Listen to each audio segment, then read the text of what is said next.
মঞ্চে হয়তো কর্তৃপক্ষ থেকে সেটা দাঁড়িয়ে ঘোষণা করতে চাচ্ছেন না। বাবাকে জিজ্ঞেস করলাম, বাবা পালার ঘোষণাটা কি আমি দিয়েই আমি শুরু করবো? বাবা বললো যে হ্যাঁ, ওইভাবেই করো। তো যারা কমিটির পক্ষে যারা থাকে হয়তো তারা দাঁড়িয়ে মঞ্চে পালা ঘোষণা করে, নয়তো অনেক সময় যারা শ্রোতা তারা আবার মনে করে যে শিল্পীরা নিজের পালা নিজেই মনে হয় ছায়া গায়ে লাইতেছে। অনেক সময় অনেকে বলে, কারণ একটা আসলে অনেক মানুষ হয়, এক একটা মানুষের মনের কথা এক এক রকম, কারোটার সাথে কারোটার কোনো মিল নাই। তো অনেকে এরকম মাঝে মধ্যে বলে থাকে, তো যার জন্য ক্লিয়ার করে দিলাম। বাবা বলল যে পালা হলো, ভাড়া হলো এটা, তুমি এটা গাইবা আর মনির সরকার এটা গাইবে। তো আমি পালার ঘোষণায় পরে যাই। ইতিমাধ্যমে মঞ্চে আসলেন, আমাদের মাঝে উপস্থিত আছে আলম বাবুর্চি সাহেব। আমি আপনার প্রতি সালাম জানাচ্ছি, আমার মনির ভাইয়ের খুব কাছের একজন মানুষ। আলম বাবুর্চি ভাইয়ের সাথে আরো যারা আছেন, আমাদের পিছনে অনেক গণী মানুষরাই আছে যাদের নাম নিতে পারি নাই। ওনারা খুব সম্মানী মানুষ। আপনাদের প্রতি শ্রদ্ধা ভালোবাসা নিবেদন করে মঞ্চের সামনে যেই মুরব্বী বাবারা বসছেন, আপনাদের চরণে ভক্তি দিয়ে এবার আমি আমার পালায় প্রবেশ করব। আজকের কর্তৃপক্ষ থেকে পালা নির্ধারিত করে দিয়েছেন গুরু এবং শিষ্য। গুরুর ভূমিকায় গান করার জন্য দায়িত্ব দিয়েছেন আমার বাবাজি, আর দায়িত্ব পেয়েছেন সেটা হলো আমার শ্রদ্ধাভাজন মনির সরকার সাহেব। আর আমি অধম আপনাদের সম্মুখে দাঁড়িয়েছি একেবারেই ছোট একজন, ক্ষুদ্রতম একজন মানুষ। আপনাদেরকে জ্ঞান দেওয়ার মতো, বোঝানোর মতো ক্ষমতা আমার নাই। দাঁড়িয়েছি আপনাদের চরণধুলি নেওয়ার জন্য, তাই আমার ভাগ্যে আসছে আজকের পালা হলো আমার শিষ্যের ভূমিকা। এই পালাটা আগের পরে আপনারা অনেকেই শুনেছেন, অতীতেও শুনেছেন, বর্তমানেও শুনছেন, এটা ভবিষ্যতেও শুনবে। এই পালা এমনই পালা যেই পালাটা শিক্ষণীয় একটা পালা, আর বাউল গানটাই হচ্ছে শিক্ষণীয় বিষয়। বাউল গান ওইটাকে বলে না যেখানে 10 জন 15 জন 20 জন শিল্পী থাকবে, এক একটা গান গাইয়া পয়সা যাবে, এক এক শিল্পী 10,000 20,000 করে বকশিস পাবে, নিয়ে যাবে, ওইটাকে কখনো বাউল গান বলে না। ফরিদপুর ডিস্ট্রিক্টে এই গানটাকে বলা হয় বাউল বিচার গান। বাউল বিচার গান অর্থাৎ এই গান যে করে তারও বিচার করতে হয়, এই গান যে শুনে তারও বিচার করে গান শুনতে হয়। তাহলে বাউল গানটা অনেক অনেক ঊর্ধ্বের, আমি মনে করি অনেক উপরের একটি গান। কিন্তু আমার মতো কিছু শিল্পীর কারণে, আমাদের মতো কিছু শিল্পীর কারণে এই বাউল গান আজ বিলুপ্তির পথে। এই বাউল গান নিয়ে মানুষ সমালোচনা করে, কিন্তু আজ যদি আমরা গাওয়ার মতো গাইতে পারতাম, জানানোর মতো যদি জানাইতে পারতাম, এই গানের বিরুদ্ধে কেউ কখনো কথা বলতে সাহস পাইত না। আজকে আমার আপনার কারণে কিছু কিছু কাজের জন্য আজকে এই গানটা মানুষ একেবারে খারাপ দিকে নিয়ে চলে গেছে। তাই আমি মনে করি যে সমস্ত আল্লাহর ওলিদের দরবারগুলো আছে, খাঁটি যে দরবারগুলো, ওই দরবারগুলোতে যেন এই গানটা যেন সুস্থ সুন্দর গভীরে রূপের গান যেন হয়, এই গান থেকে মানুষ যেন কিছু শিখতে পারে, ওইভাবেই আপনারা এই গানগুলোকে আপনারা দিবেন, আপনারা ওইভাবে শিল্পীদেরকে আদেশ করবেন। আজকে আমার কামাল ফকির বাজান, তিনি হলো আমার গার্জিয়ান। আমার গার্জিয়ান যদি আমাকে শাসন করে, আমি কখনো খারাপ হইতে পারি না। আর আমার গার্জিয়ান যদি আমাকে শাসন না করে, তবে আমি তো খারাপ হবই। কি বাবা, যে ঘরে বাবা মা তার সন্তানকে শাসন করে, ওই সন্তান কখনো খারাপ হইতে পারে না। আমি কথাটা কিসের জন্য বলছি এটা আপনারা অনেকে বুঝছেন। তাই আমি সাধুবাদ জানাই এত সুন্দর একটি পালা আমাদেরকে দেওয়ার জন্য। এই পালাই থেকে চেষ্টা করব হাদিস মোতাবেক, দলিল মোতাবেক, কোরআন ভিত্তিতে আমি যতটুকু জানি ততটুকুই আপনাদের সম্মুখে বলার জন্য। আর আমার চাইতে আজকে যিনি বেশি বলবেন, বেশি বলার দায়িত্ব যিনি পেয়েছেন তিনি হলো আমার গুরু। গুরুর উপরে কখনো একজন শিষ্য কথা বলতে পারে না। আমার গুরুর পিছনে পিছনে আমার কথা থাকবে, যেই কথা থেকে আপনারা কিছু আজকে নিতে পারেন সেইটাই আমার দৃষ্টি থাকবে। আমি প্রথমেই আজকে এখানে যারা সাধু গুরু মহৎ আছেন সবার চরণে আমি আমার নিজ জায়গা থেকে একখানা ভক্তি দিয়ে আমি আমার আসন শুরু করব। আমার করণীয় ছিল এটাই যে আমি আমার গুরুর সামনে গিয়ে গুরুর চরণে একাকিত্বভাবে একখানা ভক্তি দেওয়া। সেটা আজ আমি হয়তো বর্তমান সিচুয়েশনের কারণে আমি সেটা করতে পারছি না, কিন্তু আমার মুর্শিদকে হাজির নাজির রেখে, আমার গুরুকে আমার সামনে বর্জকে রেখে আমি আমার গুরুর চরণে এবং আপনারা যারা সাধু গুরুজন আছেন আপনাদের সকলকে নিয়ে আমি একখানা ভক্তি দেব। আমার ভক্তিখানা আপনারা গ্রহণ করুন।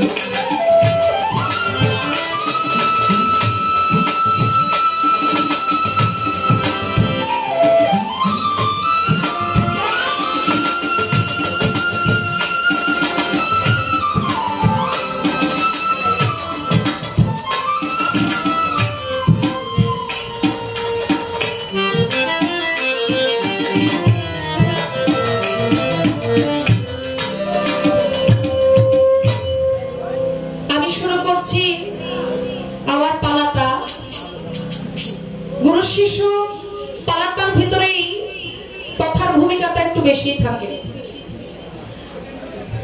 কথাটা আমি আমার সাধ্য অনুযায়ী একটু ছোট আকারেই রাখবো, তারপরও বলার দায়িত্বটা হচ্ছে, বোঝানোর দায়িত্বটা হচ্ছে আমার গুরু। আমি যদিও কম করে বলি, আমি আশা করি আমার গুরু তিনি তার থেকে বেশি দিবেন, তিনি কমতি দিবেন না। আমি না বলতে চাইলে অনেক কিছু বুঝে নিবে, সে হচ্ছে গুরু। গুরু হলো ওই মানুষটা, যেই মানুষটার কাছে মুখে কিছু চাইতে হয় না। গুরুর সামনে একজন ভক্ত, একজন কাঙাল, একজন শিষ্য সে সামনে বসে একটু যদি কিছু চাই গুরুর কাছে, গুরু মুখ দেখে বলতে পারে আমার ভক্ত, আমার কাঙাল, আমার শিষ্য আমার কাছে কি চায়। তাই যদি আমি অনেক কিছু যদি নাও চাই, অবশ্যই না চাওয়ার থেকে বেশি দিবে, সেটা হচ্ছে আমার গুরু।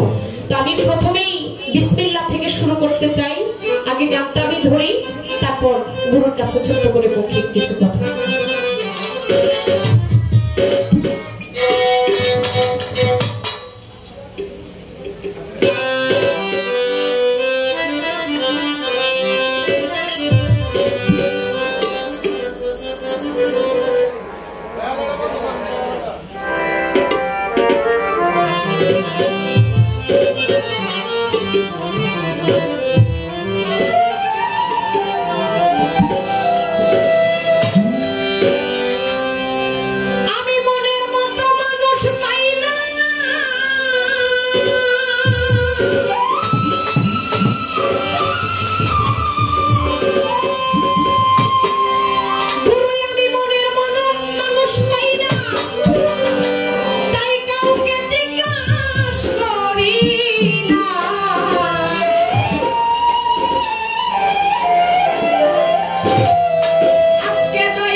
বসিয়া সবাই বলবে আল্লাহ আল্লাহ রে,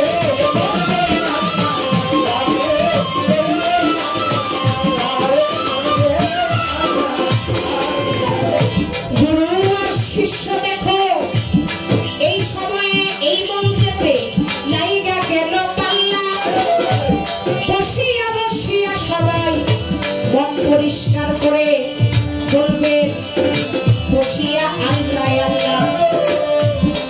আরে জিকির করলে কান পরিষ্কার হয়, আমার মুখের কথা নয়, এই কথাটা দলিলেতে বর্তমানে রয় রে।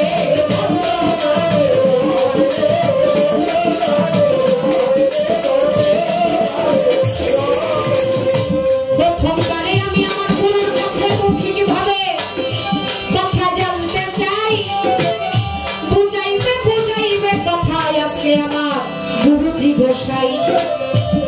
আমি যে গানটা গাইলাম গানের কথা মৌখিকভাবে একটু চরণে রেখে যাই, শুনে নিবেন আজকে যত তরিকার।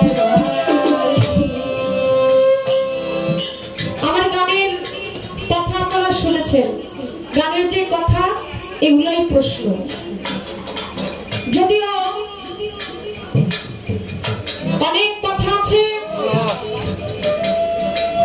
আমরা গানের মাধ্যমেই একজন শিল্পী আরেকজন শিল্পীকে প্রশ্ন করি, আমার কিছু কিছু প্রশ্ন আছে এটা গান ছাড়াই মৌখিক প্রশ্ন করি, কিন্তু আমি গানের ভিতরে যতটুকু আছে ততটুকুই আমি গুরুর কাছে চাইবো। আমি বাড়তি আলাদা মৌখিক প্রশ্ন করবো না, কারণ গানেই অনেক কথা জানার আছে।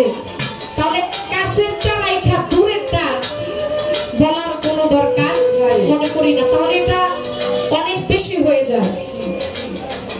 তারপর আমি জানি না আমার গুরুর মন মতো গান হয়েছে কিনা, আমি জানি না আমি কোন সাধন করলে কোন ভাবে কথা বললে আমি আমার গুরুর মনের মতো হইতে পারবো। ওইটা যদি আমি জানি না ভাইতাম তাইলে বাবা আমি কিন্তু আর শিষ্য থাকতাম না। শিষ্যই হলো একটা আর ভক্তই হলো একটা। সাধু গুরুরা বলে শিষ্য হলো একেবারে শূন্যের ঘরে, শূন্যর ঘরে, আর যিনি হয় ভক্ত সে হলো 19-এর ঘরে, আর গুরু হইল 20-এর ঘরে। তাহলে এবার বুঝেন কই শূন্য কই 1 2 3 4 এভাবে করতে করতে 19, তারপর হইল 20। তাহলে আমার গুরুর কাছে যাবার যে রাস্তাটা এটা এখনো অনেক দূরে, তাই গুরুর মনের মতো যে আমি কিভাবে হব ওই সাধন ভোজন এখনো আমার হয় নাই। হইতে হইতে হয়তো এক সময় গুরুর মনের মতো হইতে পারবো, গুরু তার দাসের দাসী করে আমাকে নেবে, আমাকে কাঙাল মনে করবে। তাই আমি গুরুর কাছে যাইতে চাই, গুরুর সাধনা আমি করতে চাই। ওই যে এখানে কবি বলছে না বুঝিয়া বিসমিল্লাহর মূল হারাইলাম একুল আর সেকুল, সাধন ভজন কিছুই তো হলো না, সাধন ভজনও হয় নাই, গুরুর কাছে এখনো যাইতে পারি নাই। এখন আমি গুরুর মনের মতো হইতে চাই, দাসের দাসী হইতে চাই। তাইলে এখানে কবি কি বলছে, কবি বলছে মনের মতো মানুষ পাই না তাই কাউকে জিজ্ঞাসা করি না, আজকে গুরু পাইছি মনের মতো, কোরআন মতো বুঝাও দয়াল বিসমিল্লাহ মান কত। বিসমিল্লাহটা সবাই মুখে পাঠ করি, তরিকতে বলে বিসমিল্লাহ হলো মূল, শুধু তরিকতেই নয় শরীয়তেও কিন্তু বিসমিল্লাহটা মূল। বাবা একটা আমরা যদি শুভ কাজ করি, শুভ কাজে যদি আমরা হাত দেই, ওইখানে কিন্তু মুসলমান ভাই বোন যারা থাকে সবাই কিন্তু আগে বিসমিল্লাহটা পাঠ করে না?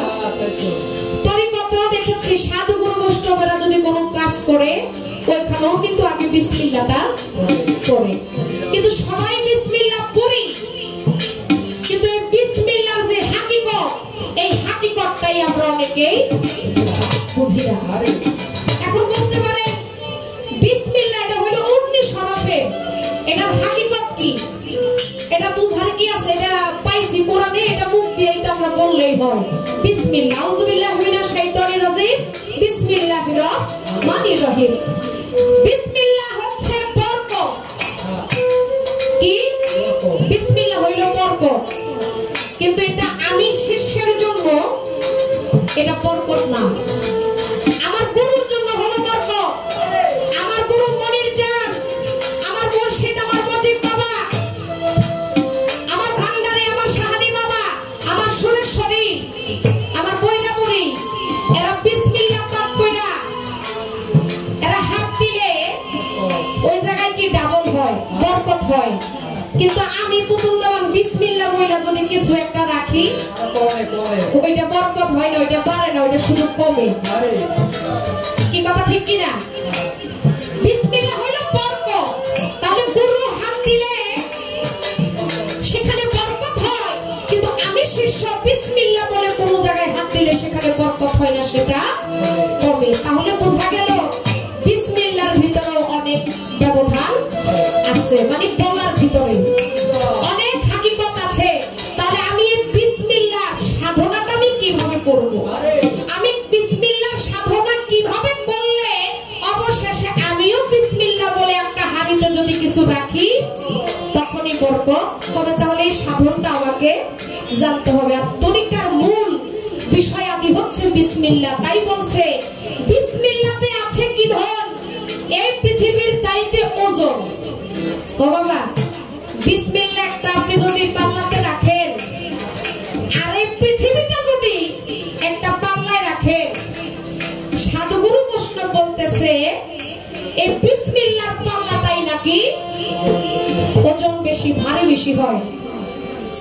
ছোট পাশে যারা আছেন একটু কথা ছোট করে বলবেন, এগুলা মূল বিষয়। এই কথা আমার প্রশ্ন যদি ক্লিয়ার না বুঝেন তাহলে জবাবটাও আপনাদের কাছে ক্লিয়ার হবে না। তাইলে গুরু এই বিসমিল্লাহটা কোন বিসমিল্লাহ? যে বিসমিল্লাহ একটা পালায় রাখলে, পৃথিবী একটা পালায় রাখলে লক্ষ্য করলে দেখা যায় বিসমিল্লাহর পালাটাই ভারী হয়। তাহলে এটা অনেক হাকিকতের বিষয় আছে, এটাই আমি পাইলাম। তাই আমি আমার গুরুর কাছে এই পর্যন্ত জিজ্ঞাসা করলাম। সাধক বলেছে বিসমিল্লাহ কোথায় ছিল, কে কারে আনিয়া দিল, এখন কোথায় আছে তাই আমারে বলো। এখন যে বর্তমানে যে মুখে মুখে বলি কোরআনের ভিতরে আছে, এই থাকার কথা কইছে নাকি অন্য কোন জায়গায় আছে, এই কথা সাধক বুঝাইছে। আবার বলে এই বিসমিল্লাহতে নাকি মহাজন আছে, বিসমিল্লাহতে মহাজন আছে। এই মহাজন গুলো কারা, তাদেরকে চিনব কিভাবে? তাদের সাথে কি আমার কোনো কি লেনদেন থাকতে হবে? তাদের সাথে লেনদেন থাকলে কি বিসমিল্লাহ অর্জন করতে পারবো, নাকি তাদের ছাড়াও বিসমিল্লাহ অর্জন করা যাবে, বিসমিল্লাহর হাকিকত পাওয়া যাবে? এই পর্যন্ত বলা কথা আমি আশা করছি দলিল ভিত্তিকে এই কথাগুলোর জবাব আপনারা নিয়ে যাইতে পারবেন। ছোট বাউল গান এটা হাদিস দলিলের গান। তাই আমি আজকের পালাটা আমি যতক্ষণ গাইবো আমি চেষ্টা করব দলিল অনুসারে যেন আলাপ আলোচনা আমরা দুজন শিল্পী করতে পারি। কিছু মানুষ যে বলে বাউল গানের ভিতরে কিছু নাই, বাউল গান শুধু শুধু মানুষকে নাকি খারাপ পথে নিয়ে যায়, ওই সমস্ত মানুষগুলো যেন এই কথাগুলো যেন অন্তত পক্ষে না বলে, ওই দিকে যেন আমাদের এখন থেকে দৃষ্টি থাকে। আগে থেকেও দৃষ্টি ছিল, কিন্তু কিছু কিছু মানুষের জন্য, কিছু কিছু শিল্পীর জন্য আমরা সেইভাবে চলতে পারি নাই, এটা আমাদের জন্য ব্যর্থতা। তাই আজকে সারা রাত্র আমরা আমাদের কিরোজানকে সামনে রেখে, দয়াল প্রিয় মুর্শিদকে সামনে রেখে ওইভাবে আলাপ আলোচনা করার চেষ্টা করি।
শব্দটা একটা শব্দ আসে, এই যে ফেলে, খেয়াল রাখতে হবে।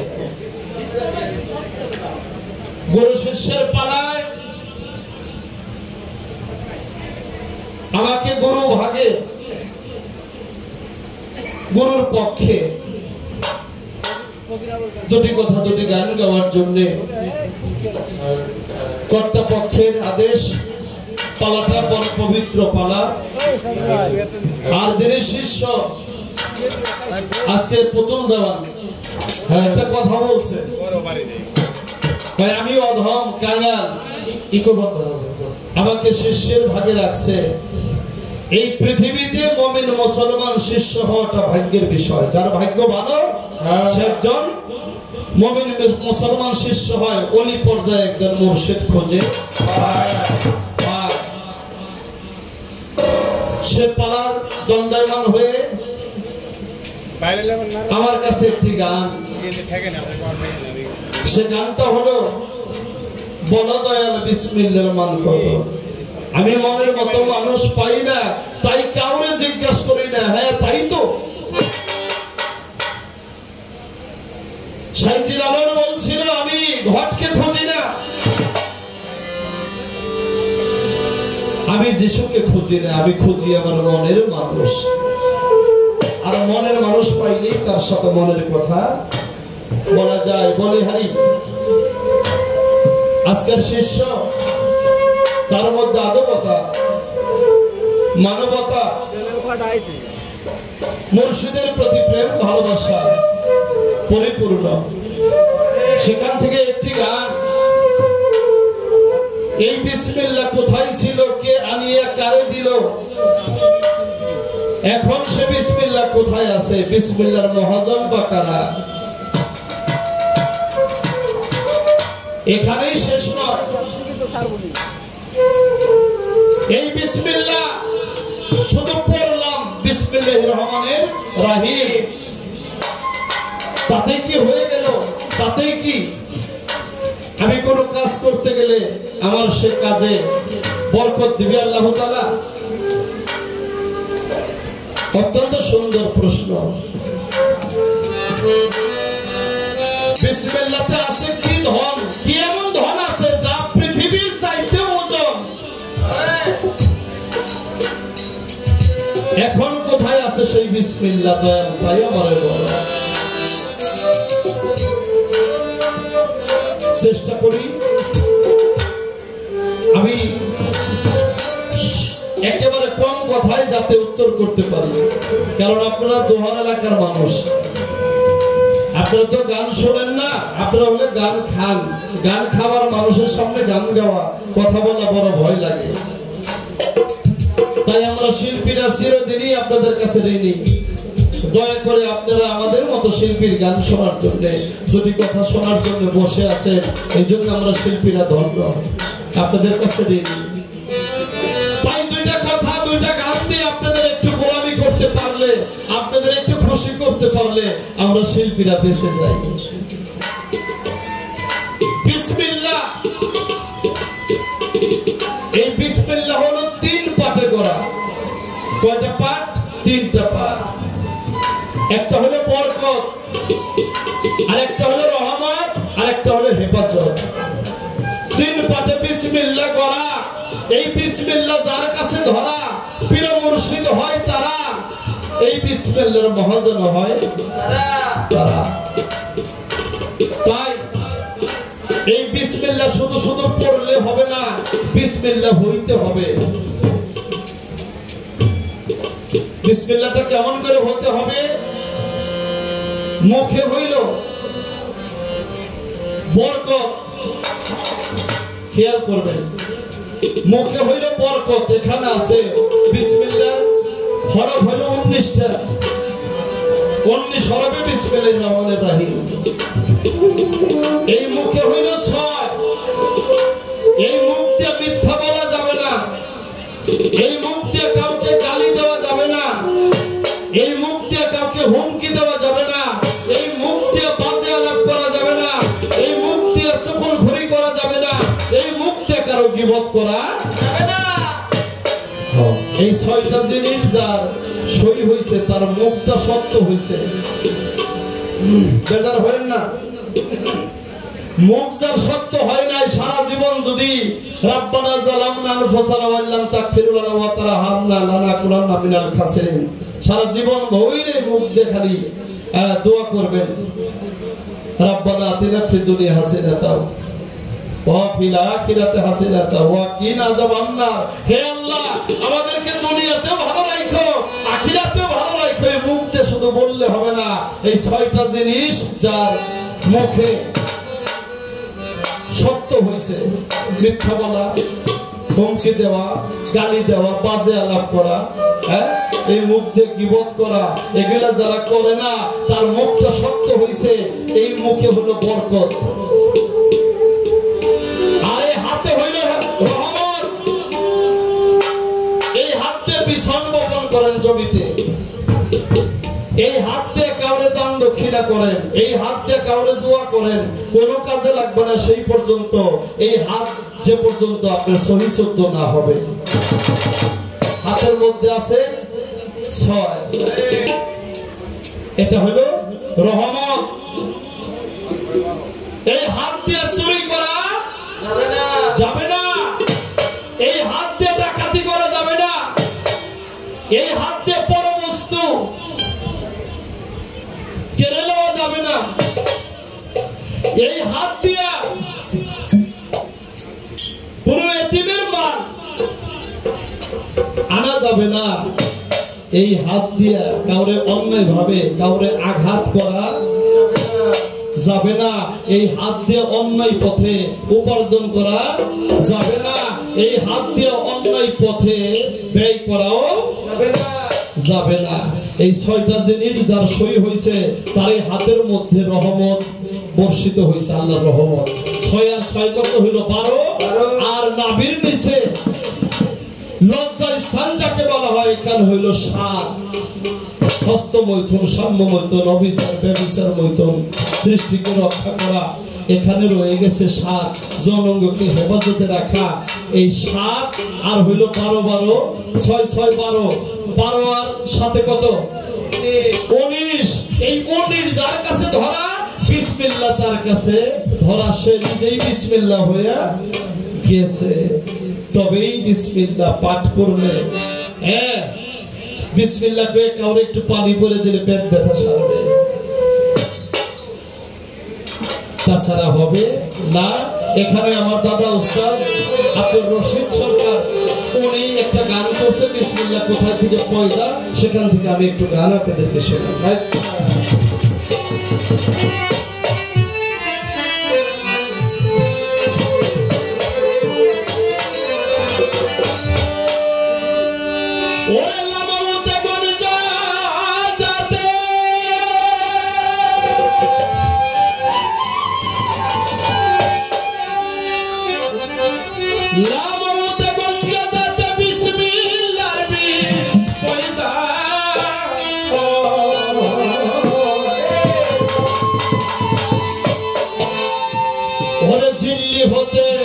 দিল্লির পথে এই নাসিকাতে আসে যা,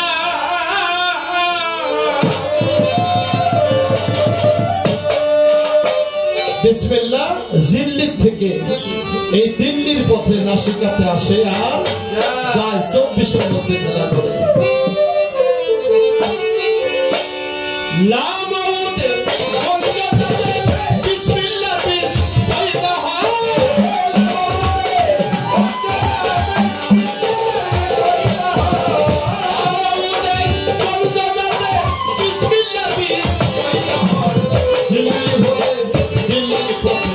নাসিকাতে আসে দিল্লি হতে দিল্লি পথে, নাসিকাতে আসে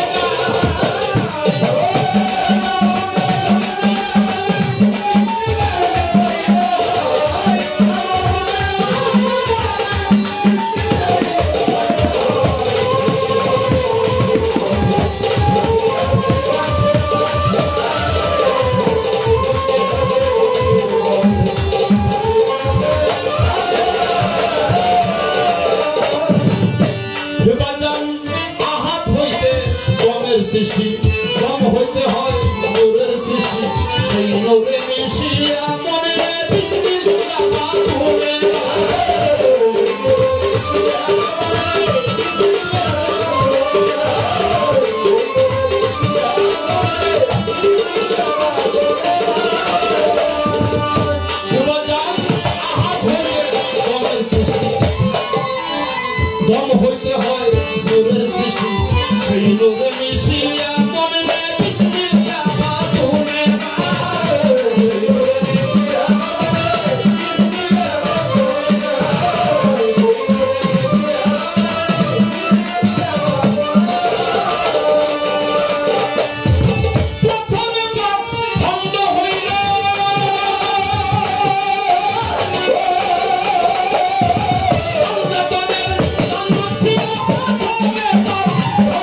খণ্ড বীজ ক্ষমা করে এমে গানকে লক্ষ্মী করে শক্তি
কোথায় ছিল লামউতে গঞ্জ জাতে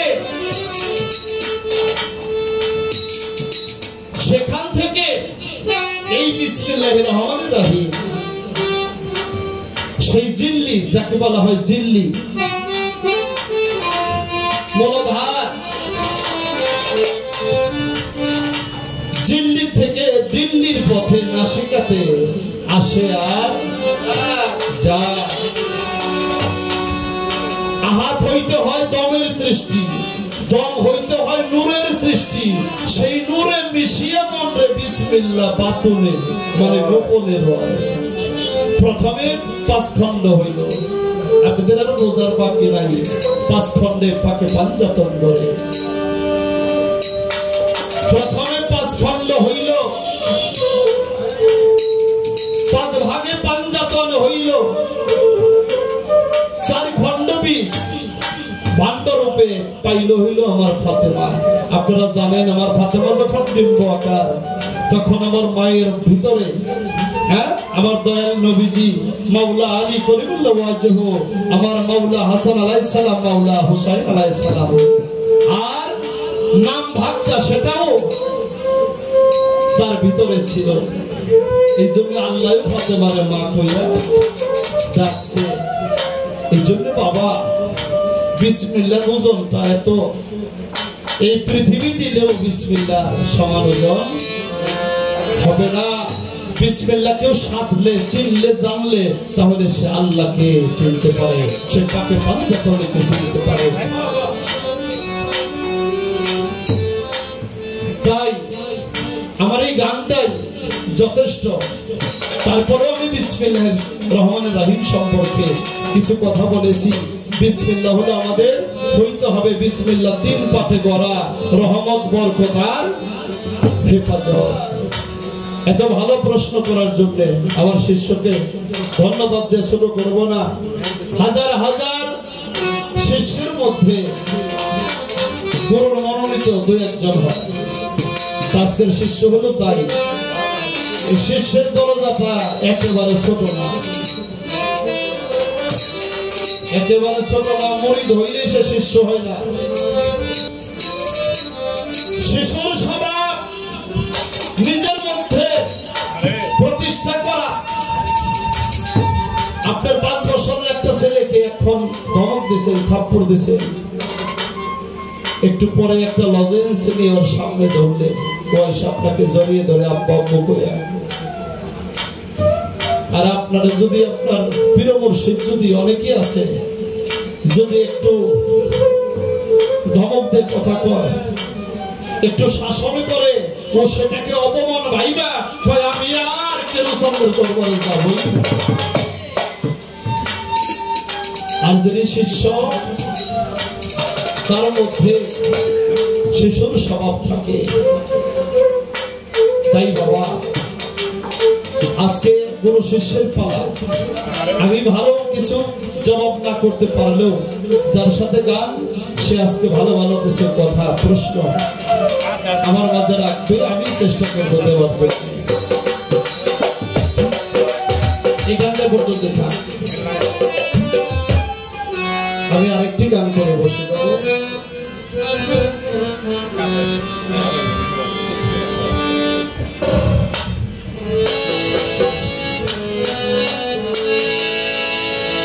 মুরিদের এক নাম হইল মরা। পীর মুর্শিদের দরবারে আসলে মরার স্বভাব নিয়ে আসতে হয়।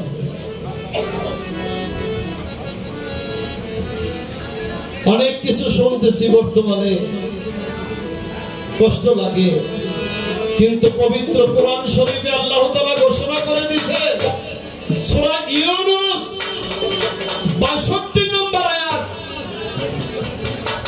মোবাইলে কোরআন শরীফ সার্চ দিলে এসে যায়। দেখেন আমার আল্লাহ তাআলা 62 নম্বর আয়াতে বলছে, আলা ইন্না আউলিয়া আলাইহি লা খাউফুন আলাইহিম ওয়া লা হুম ইয়াজানুন।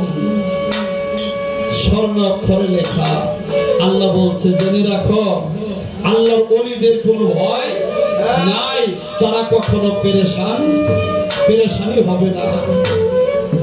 আরেকটা জায়গায় পবিত্র কোরআন শরীফে দেখলাম আল্লাহ বলে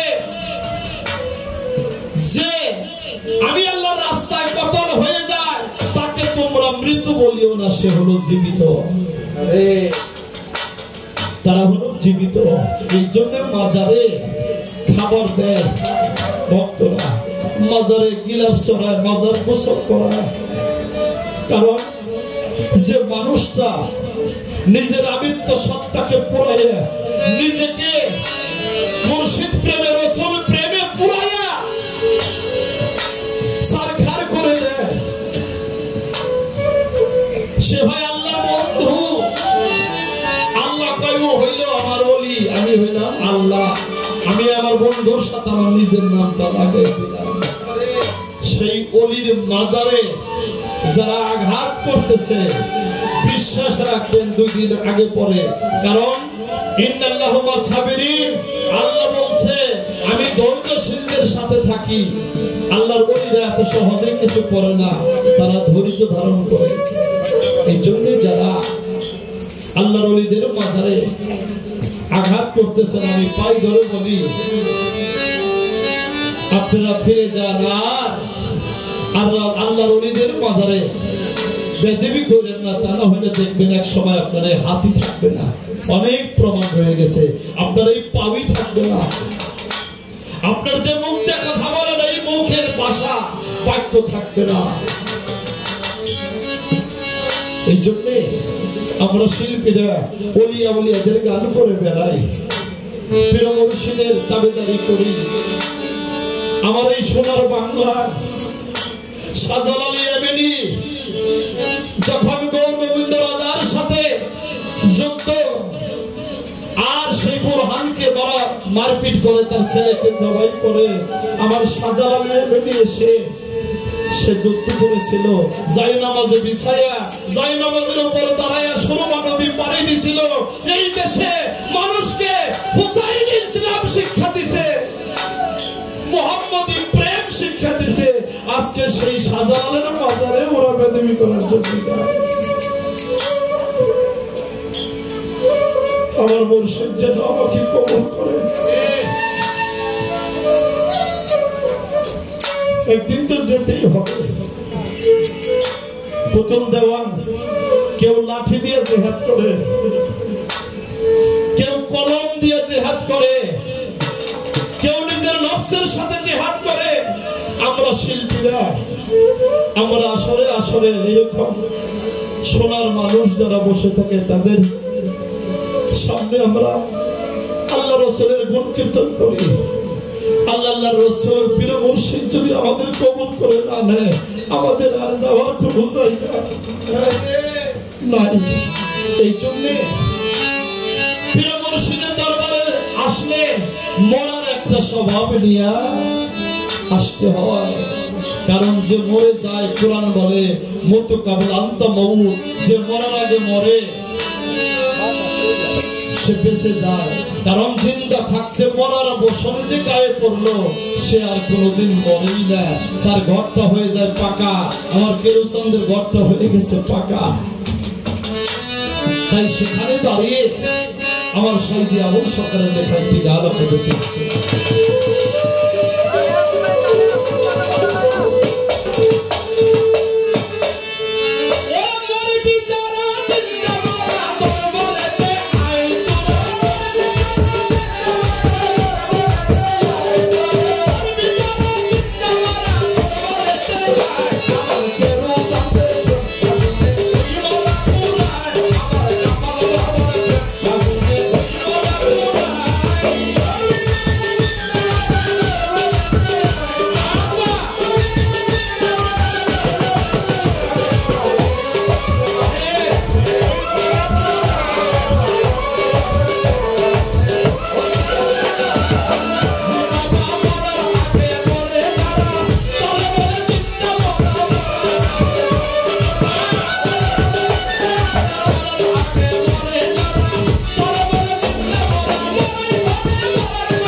কথার পাশেই কথা রাখলেন।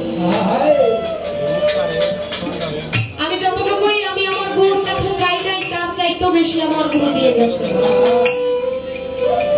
তার কথাগুলো এতই গুরুত্ব ছিল, আমি বসে বসে শুনলাম এবং গানও আমার জন্য খুব একেবারে গভীর থেকে রাখলেন। আব্দুল রশিদ সরকার সাহেবের একটি গান দিয়ে গানের পাশের যে গানটা দরকার সে গানটা দিয়ে বুঝিয়েছে।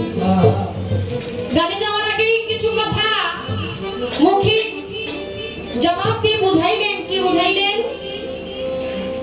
প্রশ্ন করেছিলাম এই বিসমিল্লাহর হাকিকত কি, বিসমিল্লাহর মহাজন কারা, বিসমিল্লাহ ছিল কোথায়, কে কাকে দিল, এখন কোথায় আছে তাই আমাদের বলো।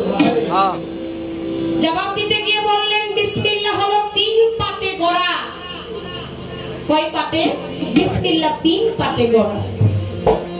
মুখের হইল 6, হাতের হইল 6, নাভির নিচে যদি যাই নিম্ন দেশে ওইখানে আছে 7।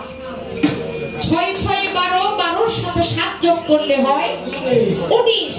এই সংখ্যা দিয়ে হিসাব করে বুঝিয়ে দিলেন। তাইতে বুঝলাম এই বিসমিল্লাহটার মূল বিষয় হচ্ছে আমার এই দেহ, আমার মাথা থেকে পা পর্যন্ত, এর ভিতরে আমার সাধন ভোজনের রাস্তা। তাই বিসমিল্লাহ হইতে হবে। বিসমিল্লাহ অনেকে হয়ে গেছে, আমার মতো নতুন জবান সাধারণ মানুষ, সে কখনো বিসমিল্লাহ হইতে পারে না। বিসমিল্লাহ মুখে পড়া নয়, বিসমিল্লাহ হইতে হবে। বিসমিল্লাহ হইছে কে? আল্লাহর ওলি যারা, আল্লাহর জাতের সাথে যারা লয় হয়ে গেছে, একমাত্র তারাই বিসমিল্লাহ হয়ে গেছে। যার জন্য বিসমিল্লাহ হয়ে গেছে সে যেখানেই হাত দেয় ওখানেই বরকত।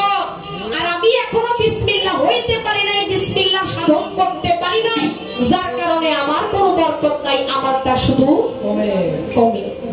এখন আমি আমার গুরুকে বলবো বিসমিল্লাহ সাধনটাই হচ্ছে দেহঘরের সাধন, কিন্তু আমি দেহঘরের সাধন করবোটা কিভাবে?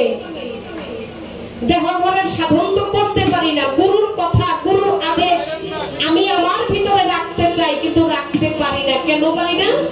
এই জায়গায় একটা সাধক জালাল খার একটা গান আমি আপনার চরণে রাখি। এই গানটা এজন্যই আমি রাখবো, এই গানে আমার কিছু জানার আছে। ওই যে আপনি বলছেন বিসমিল্লাহটা হলো 3 পাটে গড়া, মাথা থেকে পা পর্যন্ত এটা দেহঘরের সাধন। সাধন তো করতে পারি না, আমার ভিতরে যে অনেক সমস্যা আছে। কি কি সমস্যা এই গানেই আছে, আমি সেটা তুলে ধরছি। এটার সমাধানটা আমি আপনার কাছে চাই।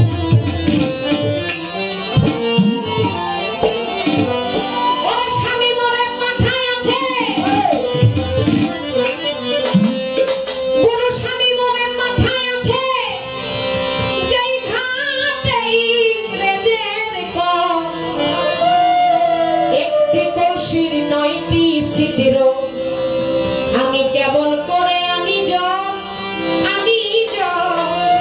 একটি কলসির 9টা ছিদ্র, আমি কেমন করে আমি একটা কলসের ভিতরে যদি 9টা যদি ছিদ্র থাকে, যতই নদীতে যাই, নদী থেকে পানি নিয়ে আসি কলসি দিয়া, বাবা কলসে কি পানি থাকবে? কেন থাকবে না?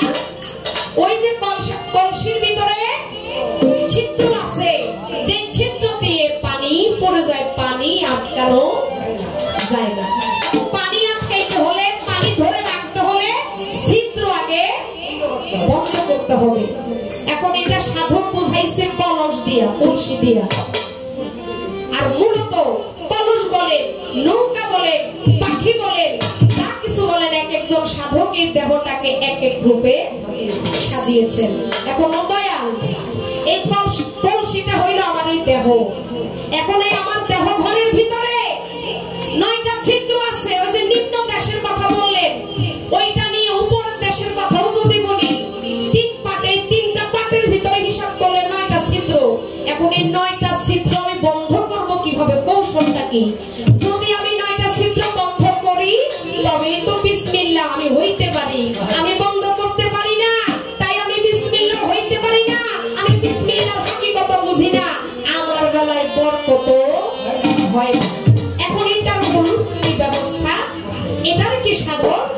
সাধন, তাই আপনি আমাকে শিখিয়ে দিবেন আরো কি বলছে জালাল খামি গানের ভিতরে বলার চেষ্টা করুন।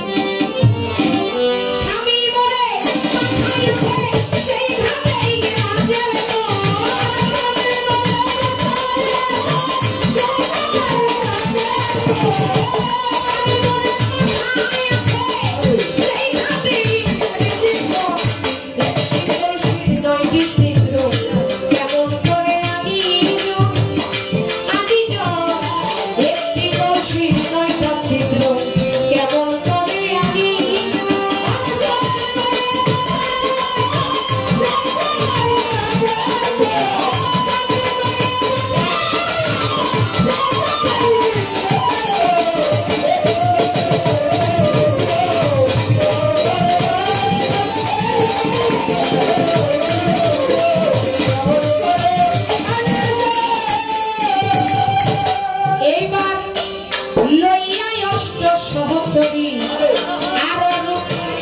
পঞ্চমঞ্জরি জামাটি শূন্য হারি দেখতে যেন নদী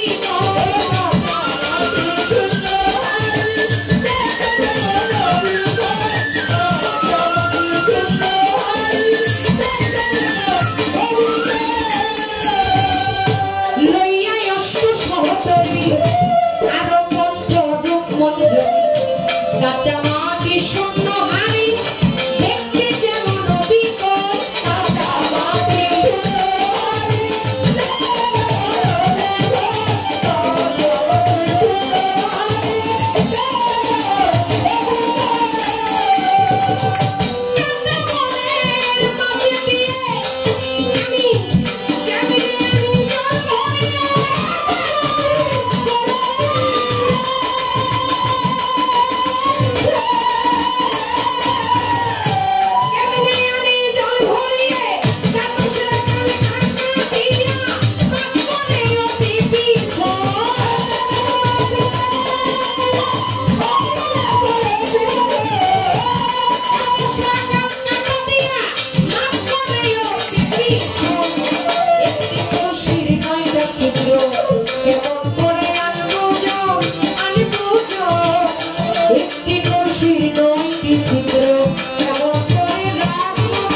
সাধক জালালউদ্দিন খান এই গান লেখা, যার অনেক গান আপনারা শুনেছেন, যার গানের ওজন আছে। আমার গুরু তিনিও সাধকের গান করেছেন, সাধকের গান দিয়ে বুঝিয়েছেন। ঠিক এই জায়গায় সাধকের গানের পাশে যদি আরেকজন সাধকের গান যদি না আসে, তাহলে সেখানে আশিক যারা তারা কখনো পূর্ণতা পাবে না। আগেই বলেছি, আমার যেই এই দেহ ঘরে যে ছিদ্র, আমি ছিদ্রগুলো বন্ধ করব কিভাবে? এটা আমার মৌখিক প্রথম গান শুরুতে আমি দয়ালের কাছে রেখেছি। এখন হলো আমার পরের কথা। এখানে বলছে লইয়া অষ্ট সহচরী আরো পঞ্চ রূপমঞ্জরী, কাঁচা মাটি শূন্য হারে দেখতে যেমন অবিকল। যদি এগুলা সাধকের কথা, অনেকেই কথাগুলো বুঝে না, মানে সহজ না, সহজ ভাষার গান না এগুলা। সহজ ভাষার গান হইলো বন্ধু তুমি আইলা না, খাইলা না, আমার কথা বললা না, এইগুলো সহজ ভাষা আর কি। কিন্তু এগুলো সহজ ভাষা না, সাধকের ভাষাই হচ্ছে কঠিন। সাধক বলেছেন, কাটা বনের মাঝে দিয়ে আমি কেমনে আমি জল ভরিয়ে, দ্বাদশ সকাল কাটা দিয়া মাঠ করে অতি পিছন। বাবা, একটা মাঠ দিয়ে যখন আমি আঁকবো, মাঠটা যদি পিছন থাকে, আমি কি হাইটে আসতে পারবো? পিছনে কি হয়? মানুষ আচার খায়, তাই না? পড়ে যায়। তাহলে বোঝা গেল সাধক যারা, তারা পিছন দিয়েও হাইটে আসতে পারে। যে নাচতে না জানে তার জন্য কি উঠান বাঁকা। এখন আমি তো সাধক না, আমি তো সাধনা করতে চাই, এখনো সাধক হওয়ার রাস্তা আমার অনেক দূরে। এখন আমি এই কাটা বল দিয়া কিভাবে আমি জল ভরিয়ে আনবো, আর জল ভরিয়ে আনতে সময় যে মাঠ যেমন পিছল, এই পিছল দিয়ে আমি হেঁটে আনবো কিভাবে? এগুলা সাধক বলে, এগুলা বুঝার দরকার আছে। আর এখানে শেষের অন্তরায় বলছে, 10 মাসের গর্ভবতী পানেতে আশঙ্কা অতি, কখন জানি কাল বিষে আমায় করিয়া দিবে অচল। জালালে কয় 200 দিনে ঝগড়া করে রাত্র দিনে, থাকলো না মোর তাদের শোনে মুইও বাগির বুদ্ধি বল। এখন জালাল খা বলতেছে 200 দিনের কথা, এই সতীন গুলা কারা? জানা কি বলে আমার মাঝে আছে। এগুলো হলো দেহ ঘরের কথা। যে সতীনদের সাথে আমি পারি না, আমি জয় হইতে পারি না, ওরাই জয় হয়। এখন ওই সতীনের সাথে আমি কিভাবে যুদ্ধ করে আমি জয় হব? এই সতীন গুলা কারা? এই সতীন দুইটারে এক করলেই নাকি সংসারে সুখ হয়। দেওয়ার 2 বিয়া করছে, 2টা রাখছিল, 2টা সতীন নিয়ে সংসার করছে, 2টারে মিলাইতে পারে নাই, আর সংসারে জীবন সুখ হয় নাই। ওই 2টারে তারাই পরে আবার কিছুদিন আগে আরেকটা বিয়ে করাইছি। আর 2 সতীনকে যদি বান্ধবী বানাইতে পারতো, তাহলে ওর সামনে এই যে কিছুদিন আগে আর বিয়ে করা লাগতো না। এখন দয়া, আমি চাই 2টা সতীনের এক করার জন্য। এদেরকে এক করতে গেলে আমার কর্মটা কি? কিভাবে তাদেরকে একত্রিত করলে আমার বুদ্ধিমত্তা তাদের সাথে করতে পারবো। এ হলো সাধকের গানের কথা। আমি আশা করি আমার দয়াল আপনাদের একেবারে এই গভীর থেকে সাধকের কথাগুলোই বুঝিয়ে দেবে।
যেহেতু গুরু